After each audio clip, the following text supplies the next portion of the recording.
Welcome to four sides TV. TDP Janasena పొత్తులో భాగంగా 94 assembly 22 parliament స్థానాలకు టీడీపీ 24 అసెంబ్లీ 3 పార్లమెంటు స్థానాలకు జనసేన పోటీ చేయనుంది.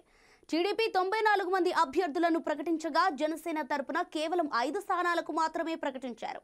టీడీపీ ఇప్పటివరకు ప్రకటించిన 94 స్థానాల్లో 18 స్థానాలను ఎస్సీలకు, 3 స్థానాలు ఎస్టీలకు కేటాయించింది. అయితే చంద్రబాబు ప్రకటించిన పేర్లలో బుచ్చయ్య చౌదరి, గంటా శ్రీనివాస్ పేర్లు గల్లంతయ్యాయి. సిట్టింగ్ ఎమ్మెల్యే 77 ఏళ్ల బుచ్చయ్య చౌదరి టీడీపీ ఆవిర్భావం నుంచి నమ్మకంగా పనిచేశారు. చివరిసారిగా 2024 అసెంబ్లీ ఎన్నికల్లో పోటీ చేసి రాజకీయాల నుంచి తప్పుకుందామని భావించిన ఆయనకు చంద్రబాబు షాక్ ఇచ్చారు.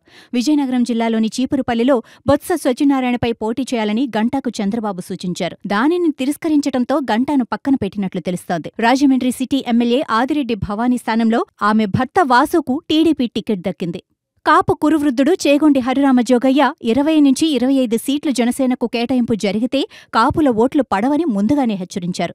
ప్రస్తుతం అదే జరిగింది. కాపు నాయకులు కనీసం 35 నుంచి 40 సీట్లకు తక్కువ కాకుండా అసెంబ్లీ, 4-5 లోక్సభ సీట్లను పవన్ సాధిస్తారని ఆశించారు. అది జరగకపోవడంతో కాపుల ఓట్లతో పాటు అభిమానుల ఓట్లు కూడా చీలుతాయని రాజకీయ విశ్లేషకులు భావిస్తున్నారు. పవన్ తనతో సహా 24 మంది అభ్యర్థులను ప్రకటించాల్సి ఉండగా ఇప్పటి వరకు కేవలం 5గురిని మాత్రమే ప్రకటించటం, ఎక్కడి నుంచి ఆయన పోటీ చేస్తాడో చెప్పకపోవటం ఆయన అభిమానులకు ఆశ్చర్యం కలిగిస్తోంది. తెనాలిలో నాదెండ్ల మనోహర్, అనకాపల్లి నుంచి కొనతాల రామకృష్ణ, రాజానగరం బలరామకృష్ణుడు, కాకినాడ రూరల్ నానాజీ, నెల్లిమర్ల లోకం మాధవి పోటీ చేస్తారని పవన్ చెప్పారు.